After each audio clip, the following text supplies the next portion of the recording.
कि अब बात करते हैं मध्य प्रदेश की, जहां एक सपना साकार हो रहा है।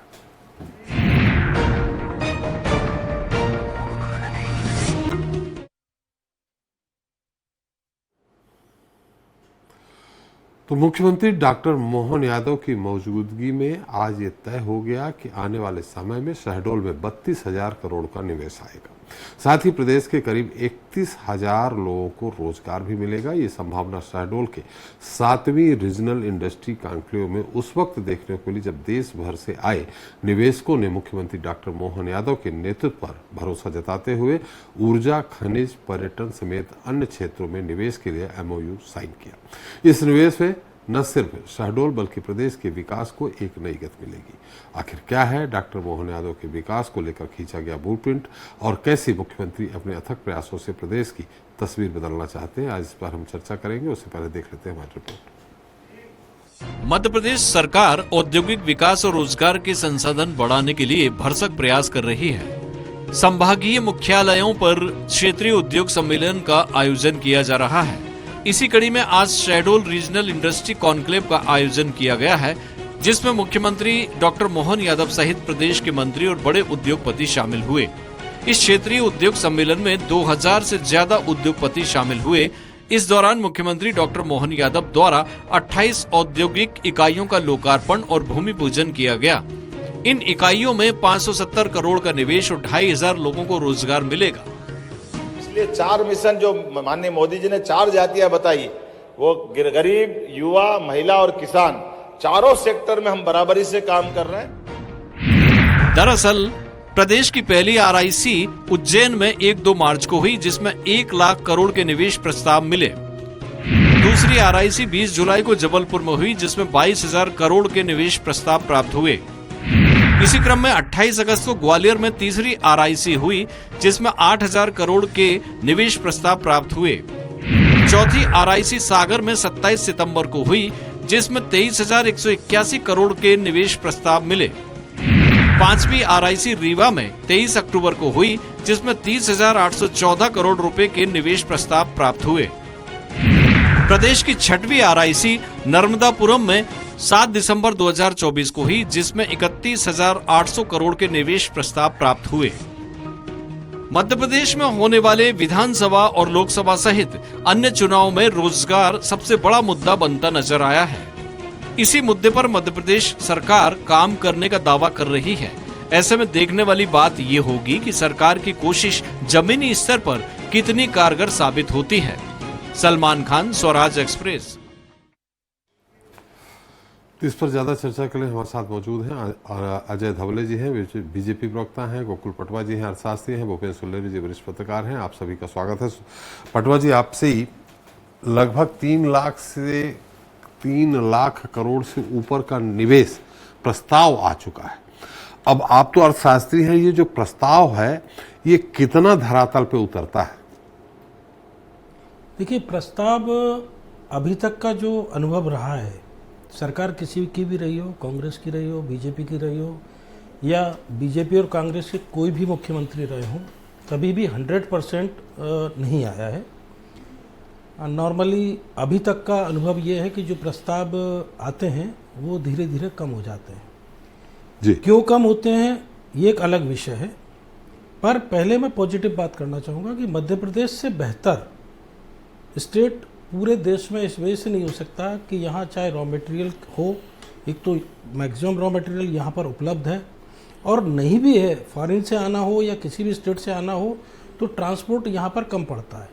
फिर दूसरा, फिनिश गुड्स जब जो भी जाता है या बाई प्रोडक्ट जाते हैं या जो भी प्रोडक्ट जाते हैं, उनकी मार्केटिंग या जहाँ भी वो जाते हैं पूरे देश में या यहाँ से एक्सपोर्ट होते हों, वो यहाँ से लेंथ कम पड़ती है, ट्रांसपोर्टेशन कॉस्ट कम आती है।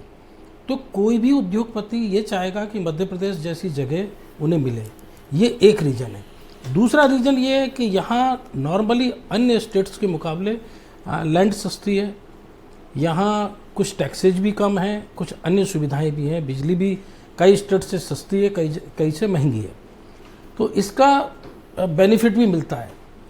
पर अब मैं लॉस पर आता हूँ कि आखिर धरातल पर क्यों नहीं आता जी।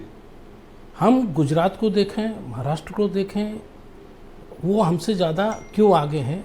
इसके पीछे दो बड़े रीजन बताता हूँ कि एक, जैसे यहाँ पर सेंट्रल बजट में ये घोषणा की गई थी कि हम किसी भी स्टेट में अब 6% से ज़्यादा जी स्टाम्प ड्यूटी नहीं रहने देंगे। जी पर आपके नॉलेज में होगा कि एमपी में स्टाम्प ड्यूटी पूरे देश में हाईएस्ट है। जी और स्वाभाविक है, कोई भी उद्योग लगाएगा, पहला खर्चा उसका जो आता है इन्वेस्टमेंट में, वो ज़मीन खरीदने का और दूसरा स्टाम्प ड्यूटी का। फिर बिजली की बात मैं करूं तो निस्संदेह मैं ये नहीं कह रहा हूं कि सबसे ज़्यादा है, पर रेट ज़्यादा है। जी तीसरा एडमिनिस्ट्रेशन। यहाँ पर ये तीन चीज़ें किसी को इजी गोइंग मिल जाती हैं, वो कहीं और जाना ही नहीं चाहेगा।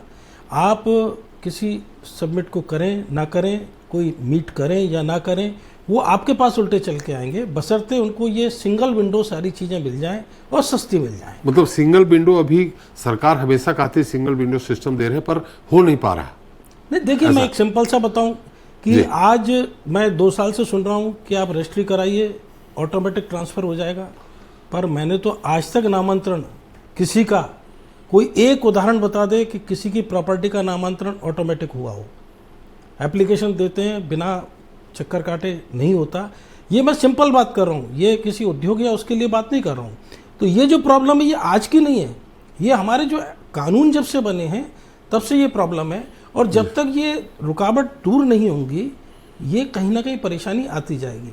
फिर विभिन्न डिपार्टमेंट, एक कहीं से अनुमति लेना है, दूसरी कहीं से अनुमति लेना है, तीसरी कहीं से अनुमति लेना है। ये जो अनुमतियों का चक्कर है ये बहुत डिले कर देता है, क्योंकि देखिए कोई भी पैसा लगाता है वो ये चाहता है कि आज उसने पैसा लगाया वो उससे अर्न करना शुरू कर दे। अगर किसी प्रोजेक्ट को लगने में 5 साल लग गए, 5 साल तक वो इन्वेस्ट कर रहा है और 5 साल बाद उसको रिटर्न मिलेगा, तो निस्संदेह ये उसके लिए सबसे बड़ा लॉस होगा। और इस कारण जो हम क्वांटम देखते हैं कि 3 लाख करोड़ की घोषणा हुई और वो 5 साल बाद वही 3 लाख करोड़ की जगह 1.5 लाख करोड़ रह गए, जबकि 5 साल बाद अगर उस रुपये की वैल्यू देखें तो 3 लाख की जगह वो 6 लाख करोड़ रुपए हो जाते हैं। तो ये जो लॉस है निस्संदेह पिछले कुछ समय में कम होता जा रहा है, इन्वेस्टमेंट आ रहा है, मध्य प्रदेश तेज़ी से डेवलप कर रहा है। इसके लिए हमारे अभी तक जो भी मुख्यमंत्री रहे हैं, क्रमशः चाहे मोहन जी हों चाहे शिवराज सिंह जी हों, बधाई के पात्र हैं कि अब लोगों ने मध्य प्रदेश पर विश्वास जताना शुरू किया है। दूसरा, एक और जो एडमिनिस्ट्रेशन यहाँ पर, जैसे डकैती और नक्सल प्रभावित क्षेत्र इसको माना जाता था या और भी समाप्त हो चुका है, ये सब चीज़ें खत्म हो गई हैं। इनके वजह से अब कोई भी यहाँ इजी गोइंग आ जाता है। पर हाँ, कुछ अभी भी कमियां हैं, अगर वो दूर हो जाएं तो मैं समझता हूँ कि इससे बेहतर जगह और कोई किसी के लिए नहीं हो सकती। कमियां। अजय जी, मेरी आवाज आ रही? आपकी नहीं आ पा रही? जी अजय जी, हमारे पटवा जी ने बताया कि बहुत इससे बेहतर स्टेट हो नहीं सकता। हालांकि कोई भी मुख्यमंत्री रहे हो, शिवराज जी रहे हो या मोहन जी रहे हो या हमारे बाबूलाल गौर जी रहे हो, बेहतर काम किया है। इन्वेस्टमेंट आए, यहाँ निवेश मध्य प्रदेश में आए, लेकिन उसके लिए कुछ कमियां भी गिनाई हैं गोकुल पटवा जी ने। कमियां जैसे सिंगल विंडो सिस्टम, इसका हमेशा सरकार दावा करती रही है कि सिंगल विंडो सिस्टम, पटवा जी ने कहा कि ऐसा है नहीं, उसको चक्कर लगाने पड़ते हैं। एक दूसरा, कुछ चीजें महंगी हैं मध्य प्रदेश में, जैसे रजिस्ट्री खर्च पटवा जी, यस, वो देश में सबसे ज्यादा है। अगर इतना हम इन्वेस्ट करने के लिए इतना अथक प्रयास मुख्यमंत्री कर रहे हैं, सरकार कर रही है, आपके अधिकारी कर रहे हैं, तो इसमें अगर कटौती कर दी जाए तो शायद और बेहतर इन्वेस्टमेंट मध्य प्रदेश में आएगा। एसपी साहब, पहली बात तो अभी तक के जितने रीजनल डेवलपमेंट कॉन्क्लेव हुए हैं, समिट हुए हैं, 7वां आज का शेड्यूल में था।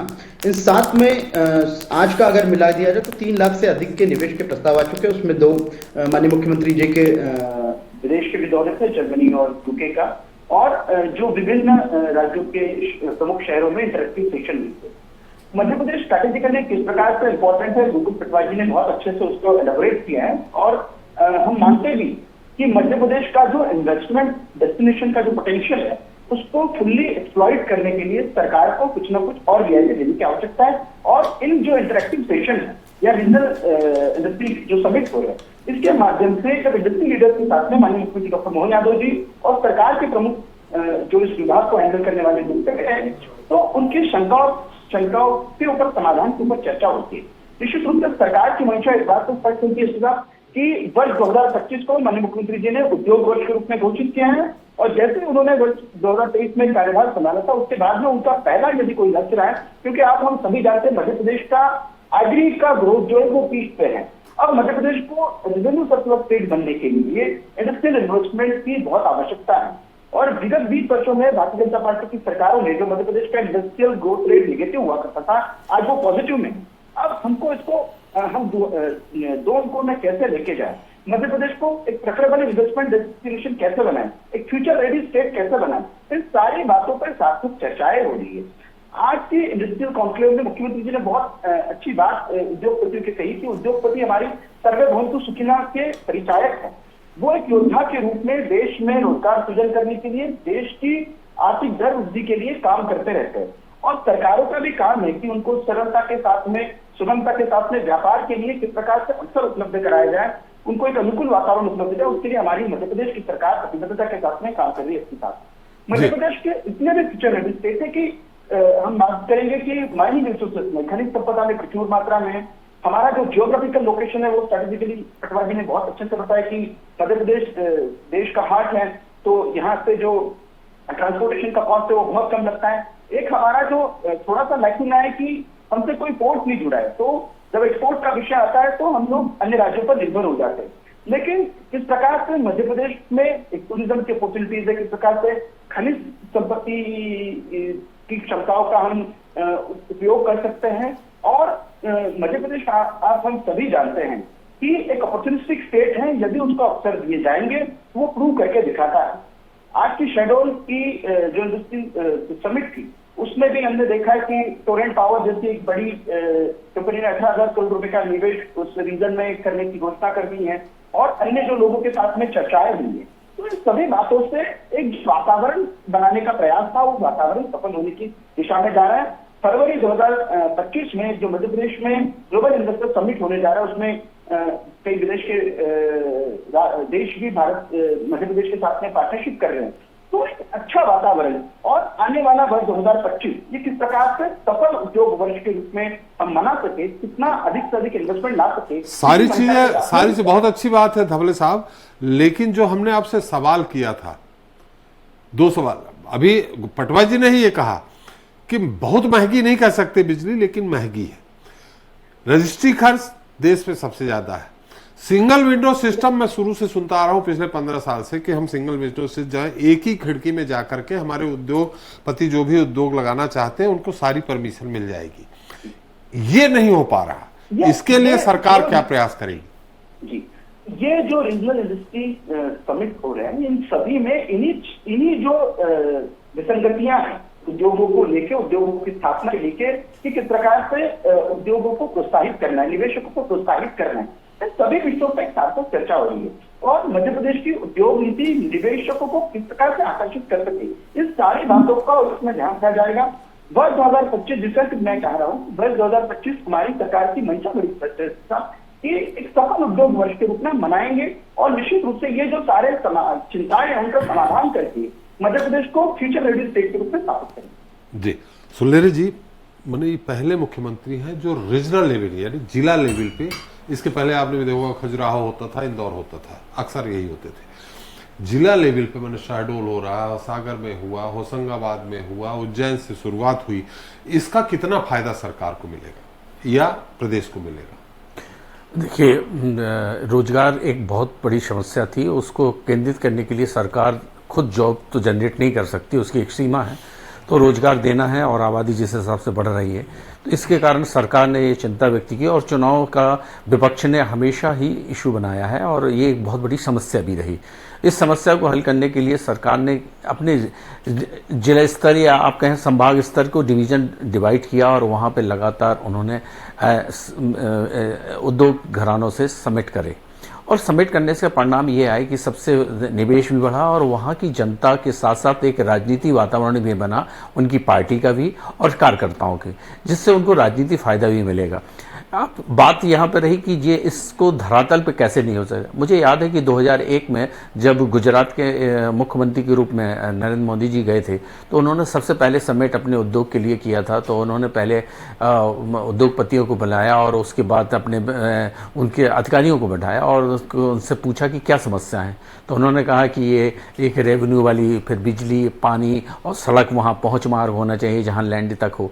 तो उन्होंने कहा ये कैसी कर सकती है। तो उन्होंने उन सेक्रेटरियों को एक वन विंडो सिस्टम बनाया था कि एक ही जगह आप निवेश करिए, सबमिट पे जाइए और एक ही विंडो पे आपकी सारी समस्याएं। और ये उनके मैंने साक्षात्कार में भी पढ़ा है और सुना है उनको। तो ये जो जब इतने बड़े नेता हैं देश के, और जो इसको यहाँ पे भी किया जा सकता है, कोई बड़ी कठिनाई नहीं है। दूसरी बात जो सब बड़ी बात कही कि सबसे प्रचुर मात्रा में ये राज्य अपना समृद्ध है। चाहे सबसे जब कोई निवेश करता है तो उस राज्य में शांति भी होनी चाहिए। तो सबसे महत्वपूर्ण ये शांति प्रिय राज्य है, विभिन्न संस्कृतियों का राज्य है, खनिज है, वन है, संपदा है, सारी चीज़ें हैं। तो ये यहाँ पे बहुत से बड़े उद्योग, अधिकांश निवेश हो सकते हैं और पर्याप्त मात्रा में बिजली भी है। लेकिन जो स्टाम्प ड्यूटी का जो है तो 10% से 12% है, जो उन राज्यों की तुलना में 6% की तुलना में ज़्यादा है। तो इसके लिए सरकार से कई बार उद्योगपतियों ने विमर्श किया है। सरकार ने कई बार कहा है कि हम करेंगे, अब शायद जो भी सिस्टम हो। तो ये सब चीज़ें, इन बारीकियों को, छोटे छोटे पॉइंट को देखना पड़ेगा, क्योंकि बड़ी समस्याएं तो हमेशा सॉल्व हो जाती हैं, लेकिन जो छोटी छोटी समस्या, कोई भी निवेशक हो उसको पहले लैंड चाहिए, लैंड के बाद बिजली चाहिए, फिर पानी चाहिए और पहुँच मार्ग चाहिए। फिर उसके बाद यहाँ तक देखिए रॉ मटेरियल्स भी है निश्चित रूप से, और साथ में स्किल का और अनस्किल दोनों प्रकार का मजदूर भी है, तो जिसको और रोजगार भी मिलेगा और जिसके जीडीपी में एक महत्वपूर्ण रोल निभाएगा। क्योंकि सरकार जब अपने चुनाव क्षेत्र में जब जाती है चुनाव के समय में, तो वह उसके जीडीपी का भी एक्सप्लेन करती है। तो ये अगर रोजगार जिस तरह से होंगे तो उसके जीडीपी में भी ग्रोथ आएगा। और सबसे महत्वपूर्ण बात ये होना चाहिए कि इन चीज़ों में सरकार, मैं तो 20 साल से देखता आ रहा हूँ कि निवेश के सबमिट होते हैं, लेकिन ये धरातल पे पूरे नहीं उतरते। लगभग 30%, 40%, 50%, अधिकतम 55%। लेकिन जो बीच का जो होता है वो पैसा कहाँ मतलब क्यों नहीं निवेश करते, उसमें भी एक सरकार को देखना चाहिए कि उनके क्या है। अगर उन्हीं चीज़ों को हम देखें और तो शायद ये पूरा निवेश भी 80 और 100% के लगभग हो जाएगा, क्योंकि वो कारण यही है जो कि मूलभूत 80-90% धरातल पे आ जाएगा। हाँ, धरातल पे आ जाएगा, जिससे कारण अपन 100% इसके ऊपर सरकार और विमर्श कर सकती है, और जिसके कारण यहाँ के रोजगार को रोजगार भी मिलेगा, वातावरण भी हो रहा। और दूसरी बात, सबसे बड़ी बात यहाँ पे है कि जिस हिसाब से मोहन सरकार की जो 1 साल पूरे हो गए हैं और जिस तरह से वो चाह रहे हैं, जिस हिसाब से एक बेरोजगार समस्या है, उन्होंने 2 लाख सरकारी नौकरी के लिए भी कहा है, और निवेश के ऊपर, प्राइवेट सेक्टर के ऊपर बढ़ाना, और प्रदेश की जिस तरह से गति को उद्योग के रूप में इकाई के ऊपर आगे लाना, तो ये उनकी इच्छा शक्ति दिख रही है और इसके लिए वो निरंतर प्रयास कर रहे हैं। और हो सकता है कि आने वाले टाइम में अच्छे परिणाम देखने को मिलें, और जो हम विमर्श कर रहे हैं ये सरकार के पास जाएगा, और वो सिंगल विंडो सिस्टम को, क्योंकि उनके प्रवक्ता भी बैठे हैं, वो अपनी सरकार की बात बोलेंगे, तो इससे निवेशक आकर्षित होंगे और वह उनकी योजनाओं को भी सफल बनाएगा। जी, और क्या जो उद्योग नीति में है उसमें क्या परिवर्तन होना चाहिए पटवा जी, कि और बेहतर निवेश आए? देखिए, एक आपने बहुत अच्छी बात कही थी गुजरात पर। जी, गुजरात एक समय ऐसा स्टेट था कि वहाँ से लोग निकलकर चाहे भारत के किसी हिस्से में चले जाएं या विश्व के किसी हिस्से में जाएं, बाहर जाना पसंद करते थे। वहाँ पीने का पानी उपलब्ध नहीं था, उद्योग की बात बहुत दूर की थी, जो उद्योग थे वो धीरे धीरे बंद हो रहे थे। पर जैसे ही नरेंद्र मोदी जी वहाँ के मुख्यमंत्री बनते हैं, या उसके पहले की भाजपा सरकार में केशुभाई पटेल या और भी थे, तो वो पलायन रुका। पलायन रुकने के बाद नर्मदा घाटी विकास प्राधिकरण, जैसे मध्य प्रदेश में वैसी नर्मदा को वहाँ उन्होंने अपनी लाइफलाइन बनाया, और पानी से लेके उद्योगों तक उन्होंने रोका। वहाँ पर एक सेक्टर वाइज अगर आप देखिए, जैसे मोरबी को, आप मोरबी जैसे ही नाम लेंगे तो आपको लगेगा कि टाइल्स का एक हब है। आप दूसरा जिस सिटी का नाम लेंगे, आप सूरत का नाम लीजिए तो सिल्क साड़ी, सूती साड़ी या कपड़ा या हीरे का हब है। तो एक एक सिटी को एक स्पेशलाइजेशन किया और वहाँ उसके लिए जो आपने सिंगल विंडो की बात कही है वो उपलब्ध कराया। अब दोनों में डिफरेंस क्या है, बाकी स्टेट में क्यों सक्सेस नहीं हो पाए, उसके पीछे एक मैं लॉजिक बताता हूँ।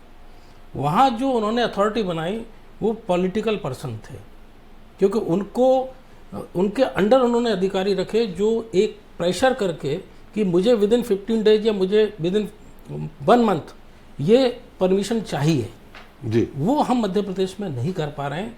यहाँ प्रशासन तंत्र इतना हावी है कि वो सेंट्रल गवर्नमेंट के बजट की घोषणा कि किसी स्टेट में हम 6% से ज़्यादा स्टैंप ड्यूटी नहीं रहने देंगे, उसको भी आज तक फॉलो स्टेट गवर्नमेंट नहीं कर पाई। जबकि मैं आपको इसका एक इफेक्ट ये बताता हूँ कि मजबूरी में लोग कम रेट में रजिस्ट्री कराते हैं। गाइडलाइन रेट मार्केट रेट में बहुत डिफरेंस है। कोई व्यक्ति नंबर 2 में अपना रजिस्ट्री नहीं कराना चाहता है, ज़्यादा से ज़्यादा लोन फाइनेंस कराना चाहता है बैंक से, होम लोन हो या इंडस्ट्रियल लोन हो या कुछ भी हो, वो ज़्यादा स्टैंप ड्यूटी देके ज़्यादा रेट बता के रजिस्ट्री कराना चाहता है, पर क्यों नहीं करवा पाता कि 12.5% आज स्टैंप ड्यूटी है। अगर उसे मान लीजिए 50 करोड़ की रजिस्ट्री कराना है, वही स्टैंप ड्यूटी 12.5% की जगह अगर ये 8% हो जाए सारे खर्चे मिला के जी, तो वो 50 की जगह 75 की करा लेगा। क्योंकि जो ब्लैक मनी जिसका फ्लो आप भी समझ रहे हैं जी, कि जी। मेरा इशारा कहाँ है। आज मध्य प्रदेश को एक स्वर्णिम प्रदेश के तौर पे कई बैंकों में भी लिया जा रहा है, तो उसके पीछे ये सारे लॉजिक है। जिस दिन ये दूरियां ये कमियां खत्म हो जाएंगी, आप ये मान के चलिए कि अकेले उद्योग ही नहीं, आप हर क्षेत्र में आगे बढ़ जाएंगे। जैसे उद्योग में अभी हम बात कर रहे हैं इंडस्ट्रीज की, पर अभी बहुत सारे विकल्प और मौजूद हैं हमारे पास। जी, प्याज, लहसुन से लेके कुछ ऐसी फसलें हैं जिनका स्टोरेज पूरे देश में अभी प्रॉपर व्यवस्था नहीं है।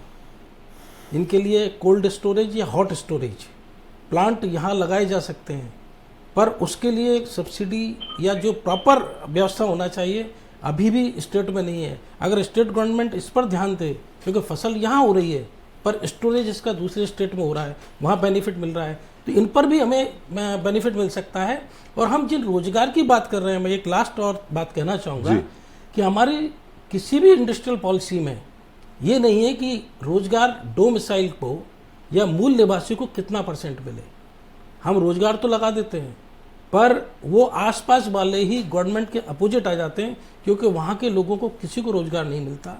एक्सपर्ट हो या एक्सपर्ट ना हो, मतलब स्किल्ड या अनस्किल्ड जो भी लेबर आती है वो नॉर्मली बाहर की आती है, क्योंकि वो सस्ती पड़ती है और लोकल लोगों को रोजगार नहीं मिल पाता है। तो हम जिस मुद्दे पर ये सारे सबमिट कर रहे हैं, क्या हम सक्सेस हो पाते हैं? नहीं हो पाते। और इसके कारण कहीं ना कहीं हमें परेशानी आती है। कुछ चीज़ों में ये जो प्रोजेक्ट भी डिले होते हैं, लोकल भी, ये प्रशासन के बाद जो पब्लिक होती है वो भी विरोध करती है। मतलब ये कि जैसे मूल निवासी प्रमाण पत्र जिसका मध्य प्रदेश में है, उनको एक फिक्स कोटा कर दे 40%, 50%, ऐसा आपका कहना जी है? जी जी, धवले जी, उम्मीद करते हैं कि जो अब हमारे सुझाव पटवा जी ने दिए हैं उसको आप लोग जल्द पूरा करेंगे। इसके साथ कुछ व्यवहारिक कठिनाइयां किसी भी अच्छे काम में होती है। निश्चित रूप से सरकार का ये प्राथमिक दायित्व होता है कि उन व्यवहारिक कठिनाइयों को से पार पाना और एक अच्छी नीति का क्रियान्वयन करना। तो जिस तरह से हम सभी जानते हैं कि मुख्यमंत्री जी का इंटेंशन बड़ा स्पष्ट है। बोनाफाइड नीति के साथ उन्होंने उद्योगों को और निवेशकों को आकर्षित करने के लिए ये जो रीजनल इंडस्ट्रियल कॉन्क्लेव, फिर उसके बाद में GIS, फिर उनके विदेश के दौरे, अभी जापान का दौरा उनका प्रस्तावित है। इन सभी से इंटेंशन बड़ा साफ है कि मध्य प्रदेश को एक फ्यूचर रेडी स्टेट करना, उसमें जितनी कठिनाइयां आ रही हैं उन कठिनाइयों से कैसे निजात पा सके। अच्छे जो सुझाव है, इंडस्ट्री लीडर्स के आ रहे हैं, इकोनॉमिस्ट के आ रहे हैं, तो उन सारे इंडस्ट्री लीडर्स के सुझाव को, इकोनॉमिस्ट के सुझाव को इनकॉर्पोरेट करके अच्छी उद्योग सर्जन की नीति, जिससे रोजगार का सृजन हो सके, जिससे मध्य प्रदेश की GDP में हम कंट्रीब्यूट कर सके, जिससे मध्य प्रदेश जो विकसित भारत बनने वाला उस विकसित भारत में कंट्रीब्यूट कर सके, इन सारी मंशाओं का समाधान करने की। जी, चलते चलते भूपेन जी, अब अगली इन्वेस्टर मीट जो होगी उसमें और क्या बेहतर हो सकता है, बहुत संक्षेप में। हाँ, ये बिल्कुल है कि पर्यावरण, खनिज और उद्योग की तो ये महत्वपूर्ण आती है कि यहाँ पे जो शिक्षा के प्रचार के लिए भी अच्छा इन्वेस्ट होना चाहिए और शिक्षा के उपक्रम को भी बढ़ाना चाहिए, क्योंकि हर चीज़ जो भी निकलती है, चाहे स्किल हो चाहे अनस्किल, जो भी तरह का व्यवसाय है वो शिक्षा के ही क्षेत्र से निकलता है। यहाँ पे अच्छे केंद्र खुलेंगे और प्राइवेट सेक्टर का ज़्यादा वो होगा तो निश्चित रूप से, और ये इस मध्य प्रदेश शिक्षा के हब के रूप में बनेगा। जैसे दक्षिण में कुछ राज्य हैं, इनमें भी गवर्नमेंट चाहे तो अच्छा निवेश कर सकती है। टेक्निकल इंस्टीट्यूट हों, बेसिक एजुकेशन के हों, नॉन टेक्निकल हों, मेडिकल के सेक्टर्स हों, इन चीज़ों में भी प्रकाश डालना चाहिए, क्योंकि सरकार अभी सिर्फ इंडस्ट्रियल फोकस पे कर रही है। तो मेरा ये भी मानना है जिससे रोजगार यहीं के साथ साथ यहाँ के लोगों को भी मिले, ये भी एक नीति का एक निर्धारण होना चाहिए, क्योंकि ये अधिकांश देखा है कि रोजगार आसपास के लोग नहीं मिलता है, जो कि बोला भाई साहब ने, तो उस हिसाब से क्योंकि वहाँ के लोग ही, लोकल लोग उसका विरोध करते हैं उस प्रोजेक्ट का, और फिर वो डिले होते हैं। तो सरकार को इस राज्य के लोगों के रोजगार के लिए है तो उसमें कुछ ना कुछ आरक्षण या कुछ ऐसी व्यवस्था होनी चाहिए कि इतने % या इतना फोकस उनको किया जाए, क्योंकि पूरा तो नहीं दिया जा सकता, क्योंकि वो इंडस्ट्रियल उनको चलाना है या उस किसी भी उपक्रम को। तो मेरा मानना है कि क्योंकि स्वास्थ्य भी एक बहुत बड़ा फैक्टर है, तो उस पर भी निवेश होना चाहिए, और शिक्षा भी है और टेक्निकल भी है, जिससे यहाँ की प्रतिभाएं विदेशों में भी जाएं और उससे लोगों को बाहर जाने का मौका भी मिले। और सरकार इस बारे में चिंतित भी है, और अभी प्रवक्ता ने बताया कि जर्मन और यूके तो होके ही आए हैं, अभी जापान भी जाने वाले हैं, और जापान टेक्नोलॉजी में निश्चित रूप से एक बड़ा ही देश है और जीडीपी के रूप में भी बहुत उसकी ग्रोथ रेट है। तो निश्चित रूप से वहाँ से भी निवेश आएगा, और निसंदेह हमारे विकसित भारत की जो कल्पना नरेंद्र मोदी जी की है, तो उसमें मध्य प्रदेश राज्य जो कि मध्य केंद्र है, तो वो निश्चित भूमिका निभाएगा। जी जी जी, आगे महत्वपूर्ण भूमिका निभाएगा। बहुत बहुत धन्यवाद अजय जी आपका, गोकुल जी आपका, भूपेंद्र जी आपका हमारे साथ चर्चा में शरीक होने के लिए और अपना समय देने के लिए। तो किसी भी प्रदेश में नए उद्योग धंधे स्थापित करने के लिए निवेशक को भूमि, बिजली, पानी, सड़क जैसी ढेरों मूलभूत सुविधाओं की जरूरत होती है, जिनके दम पर ही उद्योग धंधे स्थापित किए जा सकते हैं। और यही वो महत्वपूर्ण पेच होता है जिसकी पूर्ति न होने पर अधिकतर निवेशक दूरी बना लेते हैं। लेकिन इस बार मध्य प्रदेश में डॉक्टर मोहन यादव सरकार ऐसी कोई ढील नहीं छोड़ना चाहती, तभी मुख्यमंत्री डॉक्टर मोहन यादव जहां भी निवेश पर चर्चा कर रहे हैं, वो सारे विभागों के जिम्मेदार अधिकारियों के साथ शामिल भी हो रहे हैं और निवेशकों को दी जाने वाली सहूलियतों को एक साथ मंजूरी देकर निवेशकों में ये विश्वास कायम कर रहे हैं कि सरकार प्रदेश के विकास को लेकर पूरी तरह से गंभीर है। ऐसे में आशा की जा सकती है कि जल्द ही हमें एक नया मध्य प्रदेश देखने को मिलेगा। आज का इतना ही, नमस्कार।